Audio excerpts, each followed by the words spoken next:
এখানে বসা যায় না ভাই, জায়গা সুন্দর না। আসেন এখানে বসেন না কেন? কথা বলা যাবে। আপনাদের আবার আলাদা ভাবে বলা লাগবে।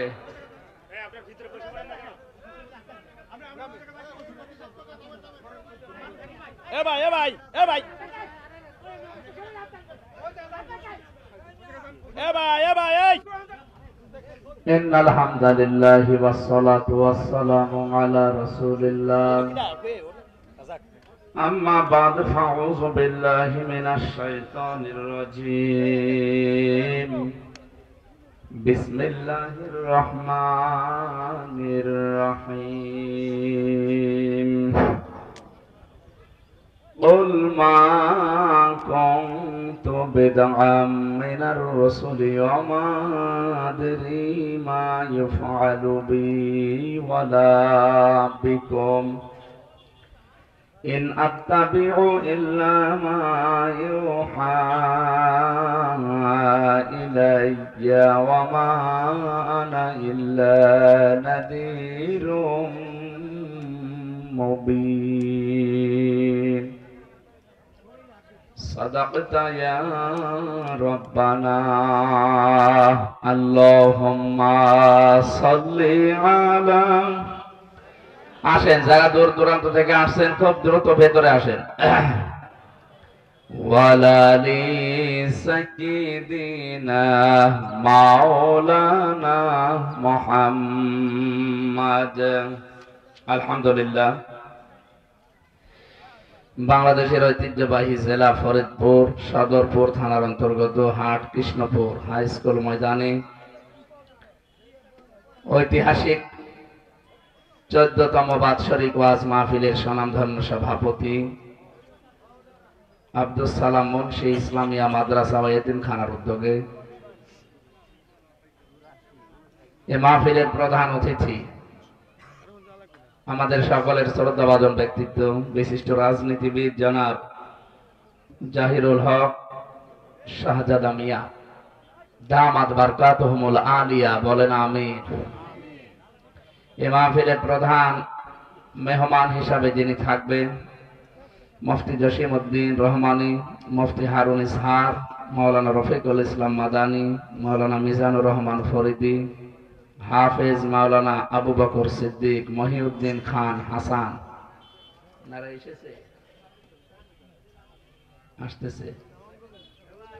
সার্বিক তত্ত্বাবধানে যিনি আছেন আপনাদের এলাকার সন্তান বিশিষ্ট সমাজসেবক রাজনীতিবিদ জনাব মুন্সি ইশারত আলী দামাত বারকাতুহুমুল আলিয়া, মঞ্চে বসা ওলামায়ে কেরাম।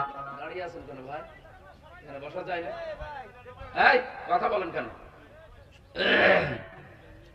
যে যেখান থেকে আসতেছেন এসে বসে পড়ে। দল মত জাতি বর্ণ ধর্ম নির্বিশেষে আজকের এই অনুষ্ঠান। প্রধান অতিথি বলছিলেন না যে এদেশ শুধু মুসলমানদের না, যারা আমরা এদেশে জন্ম নিয়েছি তারা এদেশের গর্বিত নাগরিক। কি লাকুম দীনুকুম ওয়ালিয়া দীন, তোমার ধর্ম তুমি পালন করো, আমার ধর্ম আমি পালন করব। লা ইকরাহা ফিদ্দীন, ধর্মে কোনো জোর জবরদস্তি নেই, বাড়াবাড়ি নেই। আমাদের ধর্মে যদি বাড়াবাড়ি জোর জবরদস্তি থাকতো 850 বছরে এলাকা মুসলমানেরা শাসন করেছে, একটাও হিন্দু থাকার কথা ছিল না। কথা বলেন না কেন? সাম্প্রদায়িক সম্প্রীতির সবচাইতে বড় দৃষ্টান্ত এই বাংলাদেশ। যদিও যারা পালিয়ে গেছে তারা বাইরে যে এখন আর কাজ কাম নেই, কি করবে? এই মলম সাংবাদিক কিছু আছে হকার, এদেরকে দিয়ে এই দেশে সাম্প্রদায়িক সম্প্রীতি নেই, নষ্ট হয়ে গেছে, হিন্দুদের উপরে জুলুম নির্যাতন চলছে, এই কথা তারা বিশ্বের মোড়লদেরকে শোনাতে চায়। আপনারা দেখেছেন কিছুদিনের ভেতরে ভয়েস অফ আমেরিকা এবং মাইক্রোসফট, এগুলো সব খ্রিস্টানরা চালায়, ইহুদিরা চালায়। তারা আজ রিপোর্ট দিচ্ছে 257টা দেশ আছে পৃথিবীতে যে সবচাইতে বেশি সাম্প্রদায়িক সম্প্রীতি নিয়ে বসবাস করে বাংলাদেশের মানুষেরা। তাহলে আমাদের এই পাশের যারা আছে, আমাদের এই প্রতিবেশী যারা, এরা এতদিন মিথ্যা কথা ছড়িয়েছে যে আমাদের এই দেশে নাকি সংখ্যালঘু নির্যাতন হয়। এখন অনেক হিন্দু পর্যন্ত মুসলমানের অনুষ্ঠানে এসে বলছে না আমরা আগস্টের 5 তারিখের পর থেকে সবচাইতে নিরাপদে আছি। কয়েকদিন আগে আমিরে জামাত ডক্টর শফিকুর রহমান হাফিজাহুল্লাহ উনি গায়বান্ধা গিয়েছিলেন, একজন হিন্দু পুরোহিত ঠাকুর। ওনার আগে বক্তব্য দিতে গিয়ে জানিয়েছে যে এই দেশে আমরা সবচাইতে বেশি নিরাপদে আছি এখন আগস্টের 5 তারিখের পরে। ওনারা বিশ্বাসও করেন এই দেশে যদি সত্যি ইসলাম চলে আসে তাহলে আরো নিরাপদে থাকবো বলে আমরা বিশ্বাস করি। তাহলে আমরা চাচ্ছি যে যারা নিরাপদে আছে আমরা আরো নিরাপত্তা দিতে চাই। আর এরা সারা বিশ্বের মোড়লদের শুনিয়েছে এখানে কোনো নিরাপত্তা নেই, এখানে রেপ করা হয় হিন্দু মেয়েদের। বলেন নাউজুবিল্লাহ। এই বাংলাদেশের ইতিহাসে কোন মন্দির ভেঙে মসজিদ বানানো হয়েছে পেয়েছেন আপনি? শুনেছেন? অথচ যারা সাম্প্রদায়িক সম্প্রীতির কথা বলে তাদের দেশে মসজিদ ভেঙে ভেঙে মন্দির বানানো হচ্ছে। সারা বিশ্বে আমরা দেখি কেউ মাটির নিচে গ্যাস পায়, তেল পায়, সোনা পায়, রূপা পায়, আর ওই শয়তানরা শুধু মসজিদ মানে মন্দির পায় মাটির নিচে। তার যেখানে সেখানে পায় না, যেখানে মসজিদ আছে ওই মসজিদের নিচে নাকি 500 বছর আগে মন্দির ছিল। আপনারা আমাদের প্রতিবেশী, প্রতিবেশী তো পাল্টানো যায় না, চরিত্র সংশোধন করা যায়। এই জন্য আহ্বান জানাবো বড় আশা নিয়ে এবং দরদ নিয়ে বলছি, আপনারা আল্লাহর বান্দা, আপনারা মানুষ।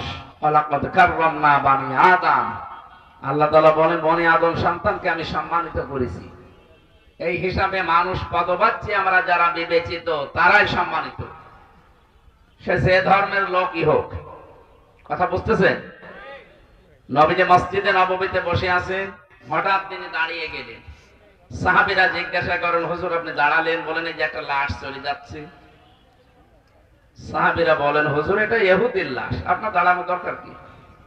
বিশ্ব নবী বলেন দেখো ইহুদি তাতে কি, সে তো আল্লাহর বান্দা, সে তো মানুষ। আল্লাহ তাআলা মানুষকে সম্মানিত করেছেন, সম্মান দিয়েছেন, আমি সেই হিসাবে দাঁড়িয়েছি। জোরে বলেন সুবহানাল্লাহ।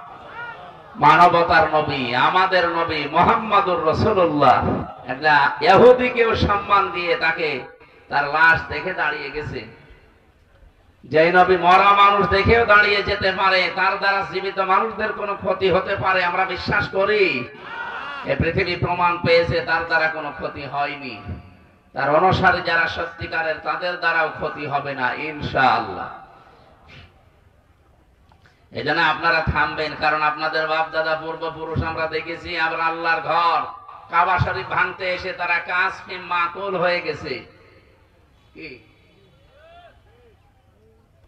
একেবারে চর্বিযুক্ত ঘাসের মতো মাটির সাথে মিশিয়ে দিয়েছেন আল্লাহ তাদেরকে। আপনারাও সেই পথে হাঁটতেছেন, আল্লাহর ঘরগুলো ভেঙে দিচ্ছেন। গত পরশুর জন্য একটা ঘর ভেঙেছে আল্লাহ। আপনারা মানুষ, পৃথিবীর প্রত্যেকটি ধর্মে অন্যায় করার কোনো কথা আমরা পাইনি। যত ধর্ম আমরা পড়েছি কোন ধর্মে অন্যায় করার কথা আছে? অন্যান্য ধর্মীয় উপাসনালয় ভেঙে দেওয়া, নষ্ট করে দেওয়া আছে। অথচ ভারতে অনেক খ্রিস্টানদের গির্জা পর্যন্ত ভেঙে দেওয়া হয়েছে। ডোনাল্ড ট্রাম্প এই লোকটা এখন ক্ষমতায় আছে। উনি দেখেছেন ভারতের এই বুকে উগ্রপন্থী হিন্দুরা তাদের মেয়েদের, খ্রিস্টান মেয়েদের উলঙ্গ করে হাঁটিয়েছে। ট্রাম্প সাহেব জাতে মাতাল হলো কিন্তু তালে ঠিক আছে। কথা বোঝেন আমার? জাতে মাতাল হলো তালে ঠিক আছে, ওর কথা কিন্তু ভোলেনি। অলরেডি ঘোষণা দিয়েছে আগামী জানুয়ারির 20 তারিখে, এই যে 20 তারিখ আসতেছে ওর শপথ, এরপরেই নাকি ভারতের 16 লক্ষ মানুষ আছে ওখানে, সব ভারতীয়দেরকে পাঠিয়ে দেবে। দাদা ধুতি খুলে যাবে, এই জন্য চিন্তা ভাবনা করে সামনে আগাবে। এগুলো এমনি এমনি করছে না। যিনি চলে গেছে উনি তো আর বসে নেই, আর খালি হাতে উনি যায়নি। যাওয়ার সময় 14টা ব্রিফকেস নিয়ে গেছে, সবগুলো ছাই আর মাটি ভর্তি ছিল। হ্যাঁ, কে নিয়ে গেছে আপনি টের পাচ্ছেন? যাবার ঠিক আছে।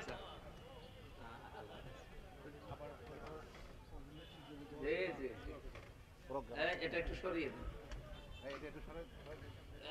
এটা একটু সরিয়ে দেন তো, না একজন বসিয়ে দেন এখানে। ঠিক আছে, এখানে দেন, পেছনের দিকে। এদিকে সরে আসেন, সরে আসেন। এখানে যারা দাঁড়িয়ে আছেন সব বসে পড়বেন। হ্যাঁ বসেন, বসেন। আর এগুলো এত মূর্তি ভাঙার পরও দাঁড়িয়ে থাকে, এদের আবার ভাঙা লাগবে নাকি? আশ্চর্য, খালি টাকাগুলো লস হয়েছে। কুষ্টিয়ায় যেটা বানিয়েছিল 5 রাস্তার মোড়ে, এটা একটু শক্ত বেশি। শয়তান এত শক্ত, ভাঙা যাচ্ছিল না, শেষ পর্যন্ত ভেগু দিয়ে এনে ভেঙেছে। কথা বলা যাবে না ভাই, যে যেখানে আছেন, দাঁড়িয়ে আছেন, বসে আছেন, থাকেন, কিন্তু কথা বলবেন না। আমাদের এমনিতেই হেলিকপ্টারের সময় খুব বেশি নেই, আমরা 40-45 মিনিট সময় পাচ্ছি। সুতরাং যারা এই মিথ্যা কথা ছড়িয়েছেন, আমরা রিপোর্ট দেয়নি, বিশ্বের খ্রিস্টানরা রিপোর্ট দিচ্ছে যে সবচাইতে বেশি মিথ্যা কথা বলা হয় ভারতের মাটিতে। অনেককে দেখছি এখন সুর পাল্টিয়ে তারা বলছে না, ভারতকে দুর্বল মনে করা যাবে না। আর শয়তান, ওদের ইশারায় তো এই 15.5 বছর আমাদেরকে একেবারে নাস্তা নাবুদ করে ছেড়েছে। আপনি রিপোর্ট দেখতেছেন, বিশ্বের রিপোর্ট গুলো, এখন বাংলাদেশে 100 জনের প্রায় 95 জন মানুষ এখন এই উগ্রপন্থী হিন্দুদের বিরুদ্ধে। ভারত বিরোধী না, ভারত আমাদের প্রতিবেশী, সেখানে মুসলমান হিন্দু অনেক জাতি আছে। হিন্দু সাধারণ ভাই যারা, এরা একেবারে একেবারে একেবারে, কিন্তু যারা উগ্র, ওই মোদি দাদার মুরিদ যারা, এই মানুষগুলো এত উগ্র, মুসলমান গরু জবাই করে খেলে তাদেরকে জবাই পর্যন্ত করে ফেলেছে। গুজরাটে কত লক্ষ লক্ষ মানুষকে আপনি বিদায় করে দিলেন, কাশ্মীরে প্রায় লক্ষ লক্ষ মানুষ বিদায় করেছে ভুয়া ধোয়া তুলে। আল্লাহর ঘর, বাবরি মসজিদ পর্যন্ত ভেঙ্গে মাটির সাথে মিশিয়ে দিয়েছে। এনআরসির নামে হাজারো মুসলমানকে বিদায় করার জন্য নাগরিকত্ব বাতিল করে দিয়েছে। সর্বশেষ আল্লাহর কোরআনের 26টা আয়াতের বিরুদ্ধে কেস দিয়েছে এই উগ্রপন্থী এই হিন্দুরা। আমি আবার বলছি, সব হিন্দু নয়, উগ্র যারা, যারা জঙ্গি, যারা সন্ত্রাসী, এই মানুষগুলোকে তামাম দুনিয়া ঘৃণা করে, আমরাও ঘৃণা করছি। সুতরাং আল্লাহ আমাদেরকে মানুষ বানিয়েছেন, দল মত নির্বিশেষে আজকের এই অনুষ্ঠান মুন্সি এশারত আলী সাজিয়েছে। এটা শুধু মুসলমানদের জন্য না, মানুষ পদবাচ্য আমরা যারা বিবেচিত, সবার জন্য আজকের এই অনুষ্ঠান। কথা বলেন ঠিক কিনা? সুতরাং মানুষ হয়ে যারা এসেছেন, খুশি হয়ে বলেন আলহামদুলিল্লাহ। আমার যেহেতু চাপ বেশি এখন সারা দেশে, তো আপনাদের আলোচক আরো বড় বড় আলোচক আছে। মুফতি জসিমউদ্দিন রহমানী সাহেব আছে, মুফতি হারুন ইসার সাহেব আছে, এই যে ছোট হুজুর আছে মাওলানা রফিকুল ইসলাম, প্রত্যেকটি বড় বড় আলেম আপনারা নিয়ে এসেছেন, আলহামদুলিল্লাহ। যাদের কারণে আগে আলেমরা এই জমিনে কথা বলতে পারতো না, কই সে খেলা হবে, তারা কই সব খেলা খেলতে পালিয়ে গেছে।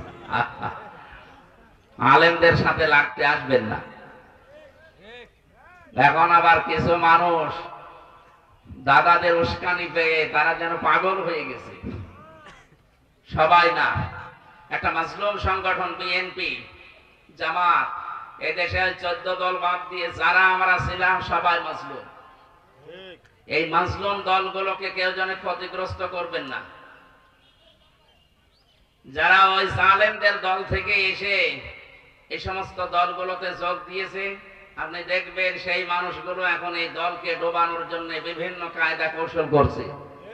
আমি নাম ধরেই বলছি, ফজলুল হক বাবু, এই জেলার যে নাটক করে ওইটা না, ওই কিশোরগঞ্জে বাড়ি, ছাত্রলীগের সভাপতি ছিল, সেখান থেকে বিএনপিতে যোগ দিয়ে এখন উল্টাপাল্টা কথা বাস্তবে মানুষকে শোনাচ্ছে, জানাচ্ছে, মনে করছে কি দেশ প্রেম তার। কোথায় ছিলেন 17 বছর আপনি? এই যে হারুন, যেটা এটা এখন উল্টাপাল্টা কথা ছড়াচ্ছে এই কারণে। কেন এতদিন আপনার সাথে ছিল, খুশিও তো বলেননি, হঠাৎ করে আপনার কি হয়ে গেল? কারণ ও দেখতে পেয়েছে যে চাঁপাইনবাবগঞ্জে সেখানে জননেতা নুরুল ইসলাম বুলবুল, শিবিরের সাবেক সভাপতি, এনার যে জনপ্রিয়তা, আর চাঁপাইনবাবগঞ্জ বলা হয় বাংলাদেশের দ্বিতীয় কাশ্মীর। কথা বোঝেন? এই 15.5 বছরে যত জুলুম অত্যাচার হয়েছে সবচেয়ে বেশি হয়েছে সাতক্ষীরা, 2 নম্বরে চাঁপাইনবাবগঞ্জ। সেখানকার মুসলিম মানুষগুলো সব ইসলাম প্রিয়। নুরুল ইসলাম বুলবুল যদি ওখানে দাঁড়াতে পারে, 100 জনের মনে হয় 98 জন মানুষ তাকে সাপোর্ট দেবে। এই জন্য এনার মাথা খারাপ হয়ে গেছে, এখন আলেমদের পেছনে লেগেছে। যারা কোরআনের কথা প্রচার করে, এই শয়তান তাদের বলেছে এরা নাকি ধর্ম ব্যবসায়ী, এর ঈমান চলে গেছে। যারা আলেমদের এরকম উল্টাপাল্টা কথা বলতে পারে তার ঈমান নেই, কারণ আলেমরা নবীর ওয়ারিস। কথা বলছেন না কেন? সুতরাং তাকে তওবা করা লাগবে, নয়তো তার জানাজা পড়া জায়েজ নেই। আর আমরা আশা করব যারা দায়িত্বে আছেন, আপনারা এরকম ক্যান্সার দেখলে সঙ্গে সঙ্গে বাদ দিয়ে দেবেন। এগুলোর দ্বারা এই মুসলিম সংগঠনটা আরো বদনাম হয়ে যাবে। তিল তিল করে শহীদ জিয়া এই দলটাকে তৈরি করেছিল, এ পর্যন্ত ঠিকই আছে। আর এই কিছু কোলাঙ্গারের কারণে যদি এখন নষ্ট হয়ে যায়, ডুবে যায়, তো এই 15 বছরে তো আপনি একদিনও জেল খাটেননি। যারা জেল খেটেছে তাদের মুখে কোনো কথা নেই, আপনি টের পান। আমি নিজে তো ভিকটিম, আমি দেখেছি জালেমরা সব নিয়েছে আমাদের এক জায়গায় রাখতো। কিসের বিএনপি, কিসের জামাত, কিসের হেফাজত, কিসের চরমনায়। আমি যাদের সাথে ছিলাম সবই 4 দল একসাথে। বাইরে আমরা মারামারি কামড়া কামড়ি করে বিভিন্ন জিনিস নিয়ে, আর ভেতরে জালেমরা সব আমাদের এক জায়গায় রাখি। সামনে যেন এটা আর না আসতে পারে সেই চেষ্টা করা লাগবে। কি কথা বলো না কেন? এখন আর দল বিদল নেই, আমরা মজলুম। যেহেতু সংস্কার আরম্ভ হয়েছে বাংলাদেশে, আমরা চাই সব জায়গায় যেন সংস্কার করে যত জালেম আর জালেমদের দোষর ছিল সব বিদায় করে মজলুম মানুষদেরকে, বৈষম্যের শিকার যারা ছিল তাদেরকে বসান। এটা এখন দেশের মানুষের দাবি। এই কথা বলে না কেন?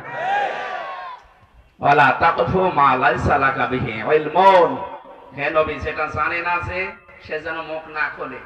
বাংলাদেশে এই রোগটা আমি এখন বেশি দেখছি, যেটা জানে না ওই বিষয়ে ফতোয়া দেয় বেশি। আজকে একজন বলেছে যে কোরআনে কারিমে রাজনীতির কথা নেই। আরে শয়তান, তোর পেটে বোম মারলে কোরআনের একটা আয়াত বলতে পারবি? কোরআনের রাজনীতি আছে না নেই এটা তো আমি জানি। আমি কোরআনের উপর অনার্স মাস্টার্স করা আমার।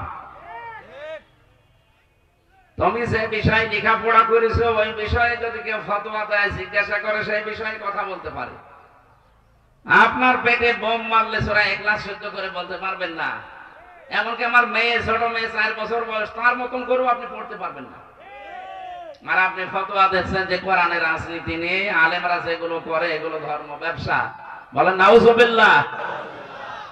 এটা একটা মারাত্মক রোগ, এটা একটা ক্যান্সার। ওয়ালা তাকফু মা লাইসা লাকা বিহি ইলমুন। যে বিষয়ে জানো না মুখ খুলবা না। এই জন্য আপনাদের সাবধান করছি, বেকার নিজের গোনার পাল্লা ভারী করাবেন না। জানেন না, চুপ থাকবেন। যেটা জানেন ওইটা বলবেন। আজকে আমরা তেলাওয়াতকৃত যে আয়াত সূরা আহকাফ 9 নম্বর আয়াতটা পড়েছি, আমরা তাফসীর আকারে কথা বলবো ইনশাআল্লাহ। আপনাদের এখনো বড় বড় আলেম যারা আছে তাদের শোনাবে বিস্তারিত সময় নিয়ে। আমাদের যেহেতু সময় লিমিট করা আছে, এই জন্য আমরা প্রবেশ করছি সব বাদ দিয়ে। যে আল্লাহ আমাদেরকে দুপুর বেলা, এখন খাবারের সময় না, আমাদের গোডাউন তো হা হা করছে। কি কথা বল না কেন? কারণ যত ভালো কথাই বলি আমাদের আসলে ভালো লাগবে না। তারপরও আপনারা অন্তত ধৈর্য ধারণ করে মনে করেন যে আজকে রোজা আছি। যদিও সকাল 9টা 10টা একবার খেয়েছেন নাকি, এক বেলা খেয়ে হাফ বেলা রোজা। তো এরকম মনে করে একটু কষ্ট স্বীকার করেন। এই যে মানুষ পিপিলিকার মতো আসতেছে, এটা কোরআনের জন্য না হামজার জন্য? কোরআন শরীফ যদি এখানে না থাকতো, আর এই অনুষ্ঠানের সাথে যদি কোরআনের সম্পর্ক না থাকতো, হামজা কিসের? হামজার বাপ আসলে আপনি আসতেন। এই জন্য আজকে থেকে সিদ্ধান্ত নিয়ে বাড়ি যাওয়া লাগবে ভাই, শুধু আসা না। এই মেয়ে লোক ভেতরে কি করে?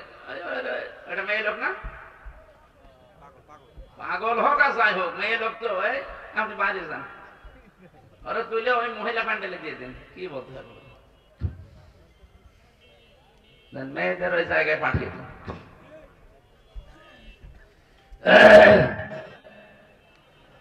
আমার ভাইরা, মানিত্তাবাল হুদা বিগাইরিল কোরআন আদাল্লাহুল্লাহ, তিরমিজি শরীফের হাদিস। নবীজি বলেন, কোরআনে কারীম যেখানে নেই, কোন মানুষ যদি ভালো হওয়ার নিয়ত সেখানে যায়, আল্লাহ নিজে তাকে খারাপ বানিয়ে দেয়। এখানে আলেম আছে যারা, তাদেরকে জিজ্ঞাসা করেন, দল্লা শব্দ যদি নবী দিতেন, দল্লা দিলেও তো অর্থ হয়ে যেত, বাংলা অর্থ হয়তো আসতো, আপনি নিজেই নিজেকে খারাপ বানিয়ে ফেলেছেন। কিন্তু আদাল্লা শব্দ যখন আসে, আদাল্লা ইউদিল্লু বাবে ইফআল থেকে, এর বাংলা অর্থ দাঁড়াবে, আপনি হয়তো ভালো হওয়ার নিয়তে কোনো জায়গায় গিয়েছিলেন, কিন্তু সেখানে কোরআন ছিল না, কোরআনের কর্মসূচি ছিল না। এই জন্য আল্লাহ নিজে দায়িত্ব নিয়ে আপনাকে আরো গোমরা বানিয়ে দেবে। ফরিদপুরবাসী, এটা রেকর্ড হচ্ছে, সারা দুনিয়ায় ছড়াচ্ছে, তাম পৃথিবীর মানুষদেরকে বলছি, কোরআন যেখানে নেই, এটা হেদায়েতের মশাল হিসাবে আল্লাহ পাঠিয়েছেন। কি কথা বলেন না কেন? লা তুহসা আজাইবুহু ওয়া লা তুবলা গরাইবুহু ফিহি মাসাবিহিল হুদা ওয়া মানারিল হিকমা।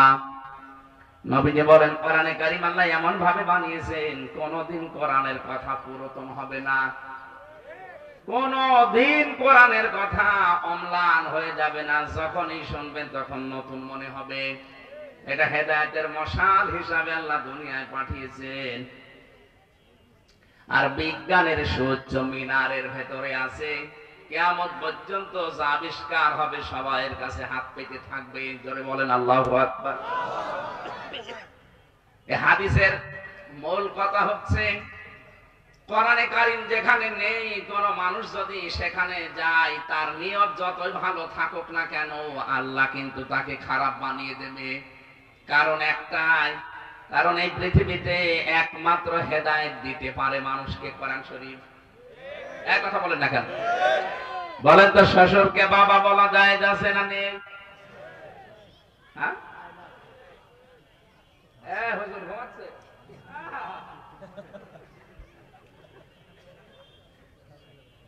ধ্যানে আছে। বলেন তো, শ্বশুরকে বাবা বলা যদি জায়েজ থাকে, নিজের বাবার সামনে যদি বারবার শ্বশুরকে আপনি আব্বা জান বলে ডাকেন, লোকে জিজ্ঞাসা করলে বলে এটা কে, বলে এটা আমার আব্বা, আর এটা আমার চাচা। আপনি বাবাকে যদি শ্বশুরের সামনে চাচা বলে ডাকেন, আর শ্বশুরকে বারবার আব্বা জান বলেন, বাবার মনে দুঃখ লাগার সম্ভাবনা নেই? আরো জোরে বলেন, আছে না নেই? আল্লাহ বলেন, আমি কোরআন দিয়েছি হেদায়েত দেওয়ার জন্য, সেইটা বাদ দিয়ে তুই কেন যেখানে কোরআন নেই সেখানে গেলি? এই জন্য যেখানে কোরআন শরীফ চলে না, আপনি যদি ভালো হওয়ার নিয়তে যান, আল্লাহ আপনাকে খারাপ বানাবে। এর বাস্তব প্রমাণ বাংলাদেশ। এদেশে 48,000 পীর আছে, নাম করাটা আপনাদের জেলায়, আমি নাম নিলাম না। মানুষ কিন্তু অনেকেই ভালো হওয়ার নিয়তে যায়, যাওয়ার পরে দেখা যায় আগে বিড়ি খেত না, এখন বিড়ি খায়। মানে ভালো হয়েছে না খারাপ হয়েছে? আমাদের কুষ্টিয়ার লালনের মাজার, মানুষ তো ভালো হওয়ার নিয়তে যাচ্ছে, আগে গাঁজা খেত না, এখন গাঁজা খায়। তো ভালো হয়েছে না খারাপ হয়েছে? কেন? কারণ কোরআন ওখানে চলে না, ওখানে বাবার নিয়ম নীতি চলে। আমার বাবা এই করেছে এই করেছে, এটা তো কাফেরদের কথা। যখন কোরআনের দিকে হাদিসের দিকে মানুষকে ডাকা হয়, হে নবী আপনি দেখবেন, ক্বালু হাসবুনা মা ওয়াজাদনা আলাইহি আবানা। ওই কাফেররা এই কথা বলবে না, আমরা আমার বাপ দাদা মুরব্বী পূর্বপুরুষের কাছে যা পেয়েছি ওইটা আমাদের যথেষ্ট, তোমার কথা লাগবে না। এ কথা কাফেরদের। কাদের? এখন এই রোগ অনেক মুসলমানের ভেতরে ঢুকেছে। বলেন, কোরআন শরীফের কথা শোনালে বলে না, আমার বাবা এই করেছে, আমার দাদা এই করেছে। তোর বাবাই বড় হয়ে গেল। ফরিদপুরবাসী, এই জন্য আজকে থেকে সিদ্ধান্ত নেওয়া লাগবে, যেই দরবারে কোরআনে কারিম চলে না, কোরআনের নিয়ম নীতি নেই, ওই দরবার যদি আমার বাবাও প্রতিষ্ঠা করে, ওখানে আমি আর নেই। কথা বলছেন এখন? ওখানে যদি আপনি বুঝে শুনেও থাকেন, না বুঝেও থাকেন, আপনাকে গোমরা বানিয়ে দেবে কে? আদাল্লাহ হল্লাহ, আমি আল্লাহ নিজে বানাবো। হেদায়েত দেওয়ার একচ্ছত্র মালিকানা আল্লাহ নিজের হাতে রেখে দিয়েছেন। সে আল্লাহ যদি এ কথা বলে আমি তোকে খারাপ বানাবো, আপনাকে হেদায়েত দিতে পারে এমন কোন বাবা আর দুনিয়ায় আছে? দ্বিতীয় পয়েন্টটা বলবো, আপনাকে আন্দাজে অন্যদিকে নিয়ে চলে যাবেন। যেই দরবারে কোরআন নেই, ওখানে গেলে যদি আপনাকে আল্লাহ খারাপ বানিয়ে দিতে পারে, এই বাংলাদেশে যত রাজনৈতিক দল আছে, যেই দলে কোরআন নেই, কোরআনের কর্মসূচি নেই, ওখানে যদি কেউ ভালো হওয়ার নিয়তেও থাকে, তাকে খারাপ বানাবে কে? আজকের মাহফিলে রোদের ভেতরে এসে শুধু বসে থাকা না, সিদ্ধান্ত নিয়ে যাওয়া লাগবে। যেই দলে কোরআন নেই, কোরআনের কর্মসূচি নেই, ওটা যদি আমার বাবাও তৈরি করে, ওই দলে আমি নেই। কারা কারা পারবেন এ কথা রাখতে? দেখে আন্দাজ হাত বলবেন না, সমস্যা আছে কিন্তু। যারা পারবেন তারা তোলে, দেখেন তো হাত তোলেনি কে? ওই যে ওইটা হাত না তুলে বগলের ভেতর দিয়ে আছে। আলহামদুলিল্লাহ, ওয়াজ হয়ে গেছে। এছাড়া আবার কি ওয়াজ করবে? আপনি কোন আলেম নিয়ে আনবেন বলেন তো? এছাড়া ভালো ওয়াজ আছে আর দুনিয়ায়? এখানে কোরআন শরীফ নেই, এখানে আমরা নেই, তাহলে এই দেশে তো কোরআন ছাড়া আর অন্য কিছু থাকার কথা। আমি জানি এবার অনেকের মন খারাপ হয়ে যাবে, মনে করবো কি বলে ফেললাম, আর কি করতে হাত তুললাম, আমি তো মুনাফিক হয়ে যাব। আমি আপনাকে বাঁচাতে চাইলাম। আমি দেখতে পাচ্ছি আপনি জাহান্নামে যাচ্ছেন। দুইটা তিনটা পাপ আছে দুনিয়ায়, যেগুলো করলে ডবল ডবল শাস্তি আল্লাহ দেবে। সূরা ফুরকান 68 নম্বর আয়াতে আছে। আল্লাহ রাব্বুল আলামিন বলেন, আল্লাযীনা লা ইয়াদউনা মা'আল্লাহি ইলাহান আখার। এক নম্বরে রহমানের বান্দা যারা, তারা কখনো আল্লাহর সাথে অন্য কাউকে ডাকে না। যদি আল্লাহর সাথে অন্য কাউকে তারা ডাকে, তাদের শাস্তি হবে ডবল। এরপরের আয়াতে আছে 69 নম্বর আয়াত, ইযাফু লাহুল আযাবু ইয়াউমাল কিয়ামাহ। রব্বুল আলামিন বলেন, তাদের শাস্তি আমি ডবল দেব যারা আমার সাথে অন্য কাউকে জুড়ে দেয়। এটা সারা বাংলাদেশে না হলেও এই জেলায় হয়। যা বলছি সবই তো এই জেলায় যাচ্ছে। ছাতা আমি করবো কি? নাকি কোরআন শরীফ বাদ দিয়ে বাবার কাহিনী শুরু করব? দেখেন তো, সেটা যেটাই বলছি সবই এই জেলায়। কোরআন ছাড়া দরবার চলে এই জেলায়। আল্লাহ পাক ডাকে, আল্লাহর ডাকের সাথে অন্য কাউকে ডাকে, তাও এই জেলায়। নাকি বেশি বলে ফেললাম? জিকির করতে হলে এটা ইবাদত হিসাবে করবেন। আর শব্দ হিসাবে আমি চারটা পেয়েছি জিকিরের: সুবহানাল্লাহ, আলহামদুলিল্লাহ, লা ইলাহা ইল্লাল্লাহ, আল্লাহু আকবার। এর বাইরে জিকিরের শব্দ নেই। যদি কেউ নতুন করে কোন শব্দ দিয়ে জিকির করতে চায়, কত জিকির বাংলাদেশে দেখি বানানো জিকির চলে। ইয়া আলী বাবা, শাহ আলী বাবা, খাজা বাবা, দয়াল বাবা, কেল্লা বাবা, ফতে বাবা। কোথায় পেয়েছেন ভান্ডামি? জেলখানায় থাকাকালীন একজন আসামি পেয়েছিলাম, ওই যে নায়ক সোহেল চৌধুরী হত্যা মামলার আসামি মামুন। 25 বছর ছিল জেলে, আমার সাথে 3 বছর ছিল। মাঝে মাঝে দেখতাম রাত 2:30 3টায় আমরা উঠি তাহাজ্জুদ পড়ার জন্য, আর ও উঠে জিকির করার জন্য। তার সে জাত মতো জিকির করলে তো হয়, উঠেই শুরু করবে ইয়া রাসূলুল্লাহ, ইয়া রাসূলুল্লাহ। কি গো, মাওলানা মামুনুল হক আর আমি থাকতাম যেহেতু এক জায়গায়, একদিন ডাকলাম, ভাই এদিকে আসেন। কি জিকির করেন আপনি? রাসূলের ইশকে। ও ইশকে, এই জিকির আপনাকে শিখিয়েছে কি? হুজুর 8 বছরের মুরিদ তিনি জেলে ছিল, সে আমাকে এই জিকির শিখিয়েছে যে রাসূলের ইশকে যদি ইয়া রাসূলুল্লাহ, ইয়া রাসূলুল্লাহ জিকির করো, তাহলে তাড়াতাড়ি মুক্তি পেয়ে যাবে। যাও তুমি জিকির করো এই জেল থেকে বের হওয়ার জন্য। যাই হোক, আপনাকে যে শিখিয়েছে সে হয়তো জানে না, অথবা জানলেও ভুল জানে। জিকির ইয়া রাসূলুল্লাহর কোন জিকির দুনিয়ায় নেই, জিকির হবে আল্লাহর নামে। আরো জোরে বলেন, জিকির হবে কার নামে? আর রাসূলের নামে আপনি দরুদ পড়তে পারেন। রাসূলের নামে কি? সুতরাং মুসলমানেরা সাবধান, আজকে থেকে আল্লাহ বাদে আর কারো নামে জিকির করা।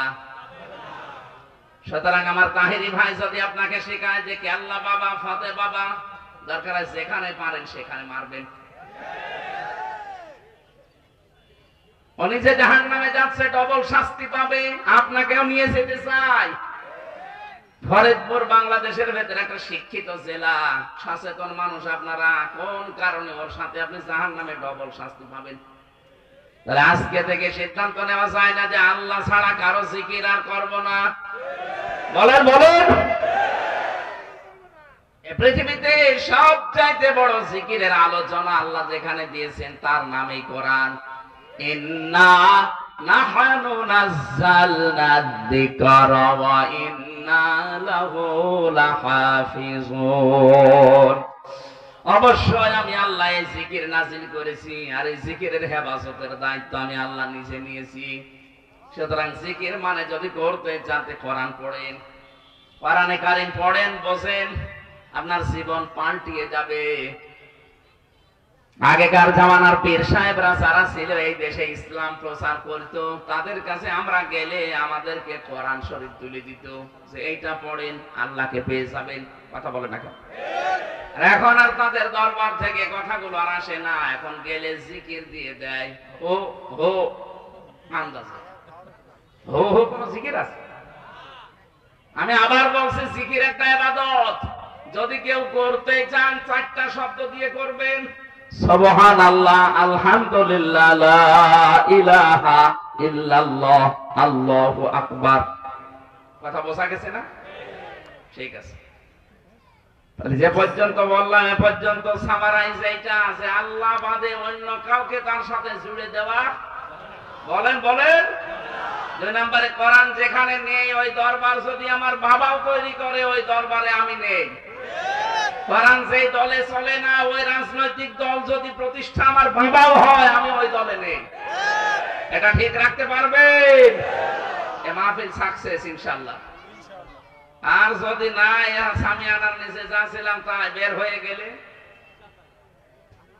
সুলাইমান নবী একবার জিনদেরকে বলেছিলেন যে একটা মসজিদ বানাও। ওরা মসজিদ কমপ্লিট করার পরে আবার ভাঙ্গা আরম্ভ করেছে। সুলাইমান নবী এসে দেখে মসজিদ ভেঙে শেষ। ওই মসজিদ বলে ভেঙে ফেলিস, ভাঙলে কেন? আপনি তো বলেন নিচে মসজিদ বানানোর পরে কি করা লাগবে। চিন্তা করলাম কাজ কাম যখন নেই, আবার আর একটা কাজ করি। সুলাইমান নবী বললেন ঠিক আছে, তোমরা মসজিদ এবার বানাও, আর বানানো শেষ হয়ে গেলে একটা কুকুরের লেজ সোজা করবা। মসজিদ বানানোর পর একটা কুকুর নিয়ে এসেছে, যেই টানাটানি করে লেজ ধরে লম্বা হয়ে যায়, যেই ছেড়ে দেয় আবার কাছে যায়। বলে এভাবে হবে না, তেল মোবাইল নিয়ে আয়। তেল মোবাইল দিয়ে টানে, লম্বা হয়, যেই ছেড়ে দেয় আবার কাছে যায়। জিনেরা বলছে কি কুকুর, কুকুরের কি লেজ, আরে কি দায়িত্ব দিল আমাদের? যত টানি লম্বা হয়ে যায়, ছেড়ে দিলেই কাছে যায়। ঠিক যেন ওই পালানো মহিলার মতো। কথা বলছে না, যে একটু উচ্চ বাচ্চা হয়তো একটু রাস্তায় আসতো, যে আবার আমরা নরম হয়ে যেতাম, ছাতা যা ছিল আমি তাই। এইভাবে হবে না, বাঁশ নিয়ে আয়, জায়গা মতো বাঁশ দে, টাইট করে সোজা দিয়ে বেঁধে রাখ। বেঁধে রেখেছে 2-3 দিন, একাধারে দেখে সোজা হয়ে গেছে, যেই ছেড়ে দেয় আবার যা ছিল তাই। সুলাইমান নবী এসে বলছে কি কি করো? বলছে হুজুর আমরা টানা টানিতে ব্যস্ত। কিসের টানা টানি? কি কুকুর, এটা ডিজিটাল কুকুর, এত টানি লম্বা হয়ে যায়, ছেড়ে দিলেই কাছে যায়। হযরত সুলাইমান বলে এই জন্যই তো দায়িত্ব দিয়েছি। আমাদের চরিত্র মনে হয় ঠিক ওই কুকুরের লেজের মতো হয়ে গেছে। এদেশে আলেমরা এত কিছু বোঝায়, বোঝেও, বোঝার পরে যখন দেখে না আবার যা ছিল তাই। কথা বলে না কেন? আমরা কি এরকম কুকুরের লেজ মার্কা হব? সাহাবীরা বলতো আমরা শুনলাম আর মেনে নিলাম, আমরা এই চরিত্রের হব। তখন নাযিল হচ্ছে, নবীজি ডাক দিলেন নিজের মেয়ে ফাতেমাতুজ জাহরাকে, হাসান হোসাইনকে, নিজের ফুফু সাফিয়াকে ডাক দিয়ে বললেন, দেখো এই মাত্র কোরআনের আয়াত নাযিল হয়ে গেল, কুল মা কুনতু বিদআম মিনার রাসূলি ওয়া মা আদরি মা ইফআলু বি ওয়ালা বিকুম। হে নবী, আপনি বলুন যে আমি কিন্তু নতুন রাসূল না, আমার পরে বহু নবী রাসূল দুনিয়ায় এসেছে, ধারাবাহিকতায় আল্লাহ আমাদেরকে পাঠিয়েছে। আমি জানি না আল্লাহ আমার সাথে কি ব্যবহার করবে, আমি এইটাও জানি না আল্লাহ তোমাদের সাথে কি ব্যবহার করবে।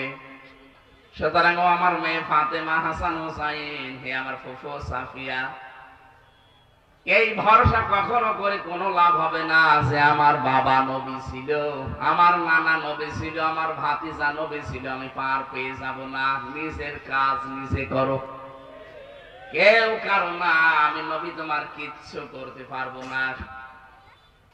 বাংলার মুসলমানের আপনি কোন বাবার ভরসায় আছেন? আপনারা তো জেলার মানুষ বেশিরভাগ সব বাবার ভরসায় থাকেন, যে বাবা আছে, বাবার কি হবে বাবা জানে। বলেন তো, যেখানে নবীজি নিজের মেয়েকে বলতে চায় যে আমি জানি না তোমাদের সাথে আল্লাহ কি করবে, আমি এইটাও জানি না যে আমার সাথে আল্লাহ কি আচরণ করবে। যদিও পরবর্তীতে সূরা ফাতিহা 2 নম্বর আয়াতটা নাযিল করে বিশ্ব নবীকে আল্লাহ আগে সুসংবাদ দিয়ে দিয়েছেন, লিয়াগফিরা লাকাল্লাহু মা তাকদ্দামা মিন যামবিকা ওয়া মা তাআখার। হে নবী, আপনার আগে পেছনের সব কিছু আল্লাহ মাফ করে দিয়েছেন। সাহাবী বললেন, হে নবী, এটা তো আপনার সম্পর্কে, আপনি না ছাড় পেয়ে গেলেন, পার পেয়ে গেলেন, তে আমাদের কি অবস্থা হবে? নবীজি বললেন, আমি জানি না তোমাদের বিষয়, আল্লাহ এখনো কিছু আমাকে জানাননি। পরবর্তীতে সূরা ফাতিহার 4 নম্বর আয়াতটা নাযিল করে আমাদের সম্পর্ক আল্লাহ একটা গ্যারান্টি দিয়েছেন, সুসংবাদ, লিয়াদখিলাল মুমিনিনা ওয়াল মুমিনাতি জান্নাতিন তাজরি মিন তাহতিহাল আনহার খালিদিনা ফিহা ওয়া ইউকাফিরু আনহুম সাইয়্যাতিহিম ওয়া কানা যালিকা ইনদাল্লাহি ফাওজান আযীমা। বলেন আল্লাহু আকবার। আল্লাহ রাব্বুল আলামিন মুমিন নারী মুমিন পুরুষদেরকে তার জান্নাতে প্রবেশ করাবেন, এই ঘোষণাটা দিয়েছেন। কিন্তু দুঃখের বিষয় হচ্ছে আপনাকে আগে মুমিন হওয়া লাগবে। প্রশ্ন আসতে পারে, আমরা তো মুমিনই, আরে ভাই আপনি তো আব্দুল মুমিন। কি মুমিন হতে হলে ঈমান আনতে হয়। আমরা তো ঈমান পেয়েছি, সাহাবায়ে কেরাম ঈমান পেয়েছিলেন না, ঈমান এনেছিলেন। আর আমরা এখানে হাজারো মানুষ ঈমান আনি না, ঈমান আমরা পেয়েছি। এই জন্য বাস্তবতায় যারা ঈমান আনতে চান, আল্লাহ তাদেরকে একটা কাজ আগে দিয়েছেন। কোন মানুষ যদি ঈমান আনতে চায়, সে যেন আগে তাগুত ছেড়ে দেয়।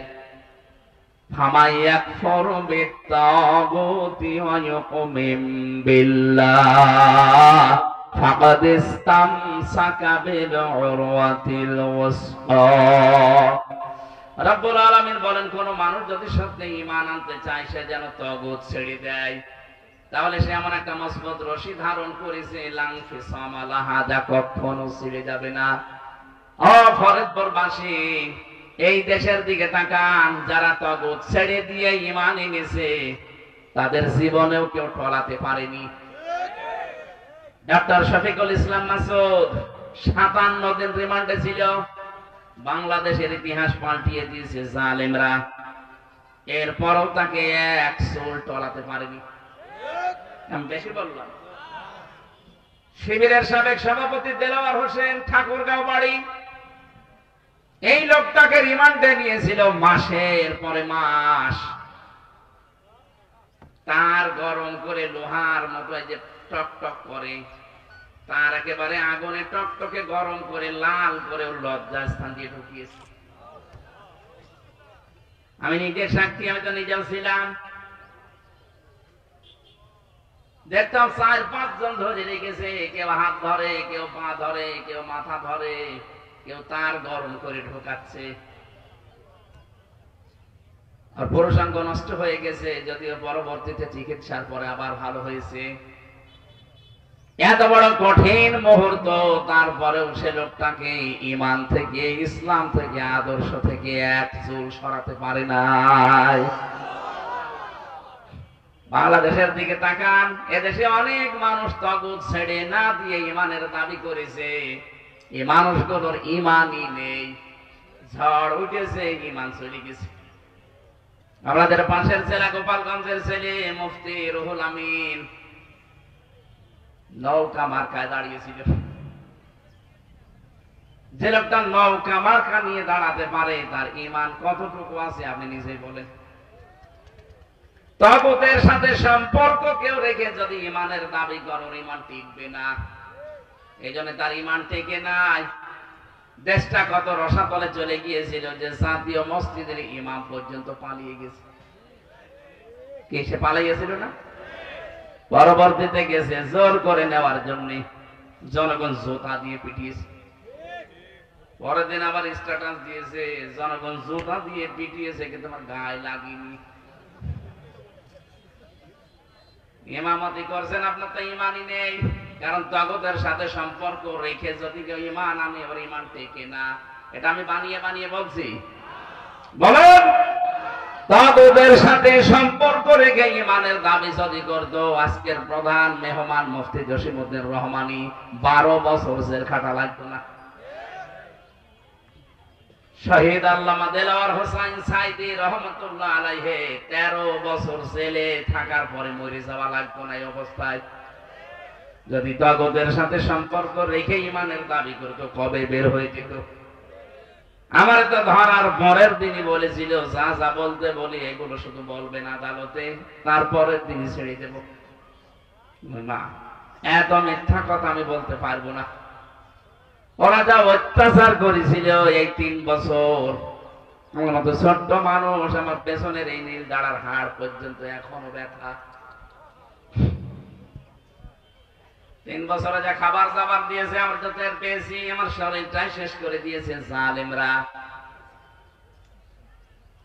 কি করেছেন আপনি? আমি তো ঠিকই আছি এখনো, কিন্তু আপনি তো নিজের বাপ দাদার ভিটাতে থাকতে পারলেন না। সারা বাংলাদেশ আমি ঘুরছি, যাদেরকে আপনি জনগণ থেকে বিচ্ছিন্ন করতে চেয়েছিলেন, তারা আজ জনগণের মাথার মুকুট হয়ে গেছে। আপনাদের এই থানার কৃতি সন্তান শহীদ আব্দুল কাদের মোল্লা রহমতুল্লাহ আলাই, এই লোকটার অ্যাক্টিভিটিস আমি শুনেছি। জেলখানার ভেতরে কারারক্ষীরা গল্প করত যে মানুষ না, ওটা একটা দেবতা। তার যে আচরণ, তার যে কথাবার্তা, আর আল্লাহর প্রতি তার যে তাওয়াক্কুল, আল্লাহকে এত বিশ্বাস, এত বেশি ভরসা করতো লোকটা। খুব ধনী মানুষ না, এই এলাকায় বাড়ি না, গরিব মানুষের ছেলে। অথচ এই মানুষটার বিশ্বাস আল্লাহর প্রতি এত দৃঢ় ছিল। আমার তো কারারক্ষীর বাড়ি হচ্ছে যে রাজবাড়িতে, আমার মাঝে মাঝে পাহারা দিতে এসে বলতো যে এই লোকটাকে আমি পেয়েছিলাম। এত শক্ত হতে পারে, অথচ মানুষটা এতটুকু ছোট মানুষ না। এতটুকু মানুষের এত দৃঢ় ঈমান হয় কি করে? আমি তাগুত ছেড়ে দিয়ে ঈমান এনেছে, এই কারণে তাকে টলানো যায়নি। তাগুত ছেড়ে না দিয়ে যদি ঈমানের দাবি করতো, ঈমান টিকতো না। কত বড় বড় পীরের ঈমান নষ্ট হয়ে গেছে, কত বড় বড় আলেমের নাম নিত, তারা সব জালেম হয়ে গেছে। এত বড় একটা বিশাল জালেমাকে কওমি জননী নাম দিয়েছে। যেদিন নামটা দেয় সেই দিন জেলখানার ভেতরে 76 জন আলেম আমার সাথে ছিল কওমি মাদ্রাসা। ওই দিন সব ফটো দিয়েছে, লোকটাকে বদদুয়া করেছে যে লোকটা করলো কি। শাপলা চত্বরের রক্ত এখনো পর্যন্ত ভেসে ভেসে বেড়ায়। আর তাদের রক্তের সাথে বেঈমানি করে ওই জালেমাকে কওমি জননী নাম দিয়ে দিল। আপনারা যারা সত্যি কথা বলছি, আমার কাটছাট কথা, যে মানুষগুলো তগুতের সাথে সম্পর্ক রাখার পরে ঈমান আনবেন, আপনার ঈমান কিন্তু টিকিয়ে রাখতে পারবেন না। আর আপনি হক আর বাতিল কোনটা সেটা পার্থক্য করতে পারবেন না। এদেশে বহু জ্ঞানী জ্ঞানী আলিম আমরা পেয়েছি, ফরিদউদ্দিন মাসুদ, কফিল উদ্দিন সরকার সালেহি, একটা টাটকা নির্ভেজাল, এগুলো শয়তান, সুন্নি দাবি করে। কিসের সুন্নি? এর বেদাতি এগুলো। এদের জ্ঞান আছে কিন্তু এরা জ্ঞান পাপী। জ্ঞানটা এরা কাজে লাগায়নি, সারা জীবন বাতিলের পাঁচাটা গোলামি করেছে। আর এখন ঝড় উঠে পাল্টিয়ে গেছে সময়, এখন বলছে আমরা সুন্নি। ওরা আগা থেকে গোড়া পর্যন্ত পেটানো দরকার শয়তান। ইসলামে এই দেশে কাফেররা যা ক্ষতি করেছে তার চাইতে 10 গুণ ক্ষতি করেছে আলেম নামে জালেমগুলো। ইসলামী আন্দোলনের বিরুদ্ধে ফতোয়া দিত, এই বড় বড় আলেমগুলো জেলখানায় যাওয়ার পরে এই শয়তানগুলো বলতো ওদের দোষ না থাকলে এমনি গেছে, আমরা তো জেলে চাই না, ওদের এখন জেলে দেওয়া দরকার। আর আমাদের বলা দরকার ওর দোষ না থাকলে এমনি গেছে। কথা বলছে না কেন? এই যে শয়তানগুলো এখন আদালতে ওঠে, এরা আমরা আদালতে ওঠার সময় আমাদের মাথায় দড়ি দিত, পায়ে ডান্ডা বেড়ে দিত, পেছনে হ্যান্ডকাপ দিয়ে আটকিয়ে এরপরে নিয়ে যেত, মানুষে গরু টেনে নিয়ে যাচ্ছে। তখন ওরা ওই আদালত চত্বরে দাঁড়িয়ে টিপ্পনি কাটতো যে কেমন লাগে। এখন যে নিয়ে যাচ্ছে আমরা বলি এই যে কামরুল টাক, কালকে 4 তলায় উঠতে বলেছে, আর শয়তান গরম দিয়েছে, আয় এত ইসলামি করো কেন? শয়তান 15 বছর পর্যন্ত তখন টের পাম, কেবল শুরু হয়েছে।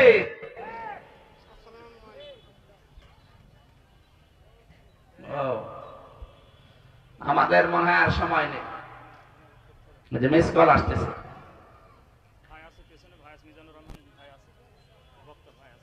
ও আমাদের বক্তা চলে এসেছে। আমার আসলে আজকে তো মাহফিলটা সেই ব্রাহ্মণবাড়িয়া, আপনারা তো জোর করে ইশারত ভাই আমারে নিয়ে এসেছে। পাইলট এখন তো ওই যে সময় উনি 3টায় সময় দিয়েছে, 3:05 বাজে, উনি নাই আবার নামিয়ে আবার ফের অন্তত চলে আসবে ঢাকায়, আসতে পারবে না। আমরা আগামীতে আসলে রাতের বেলায় কথা বলবো আপনাদের সামনে। ফরিদপুরে আমার মাহফিল আছে, ফরিদপুর শহরে, ওই যে নূর ফাউন্ডেশনে, এই মাসের 27 তারিখে রাতের বেলা। আমি রাত 8:30 9টায় উঠবো, একেবারে যতক্ষণ পারি তাফসীর আকারে কথা বলবো। আজকে আমি আর পারলাম না, দোয়া করে শেষ করলাম। এখানে যাবেন না ভাই, এরপরে পরে দেখেন অনেক বড় বড় আলোচক আছে। এখন মাওলানা মিজানুর রহমান আজহারি সাহেব উঠবে, মুফতি হারুন ইসার সাহেব আছে, এরপরে রফিকুল ইসলাম মাদানী আছে, আমার জেলের পার্টনার, সব আমার জেলখানার ভাই। এখানে আপনারা বসেন, বড় বড় আলেমরা এখন কথা বলবে। আমি মাফ চেয়ে নিলাম ভাই, আগামীতে আসলে কথা বলবো। আসসালামু আলাইকুম। আলহামদুলিল্লাহ, আমাদের কাঙ্ক্ষিত মেহমানের জবান থেকে আমরা মূল্যবান বয়ান শুনলাম। এখনই আপনাদের সম্মুখে কোরআন ও হাদিস থেকে মূল্যবান নসিহত পেশ করবেন মাওলানা মিজানুর রহমান ফরিদী সাহেব। আমাদের রফিকুল ইসলাম মাদানী সাহেব হুজুর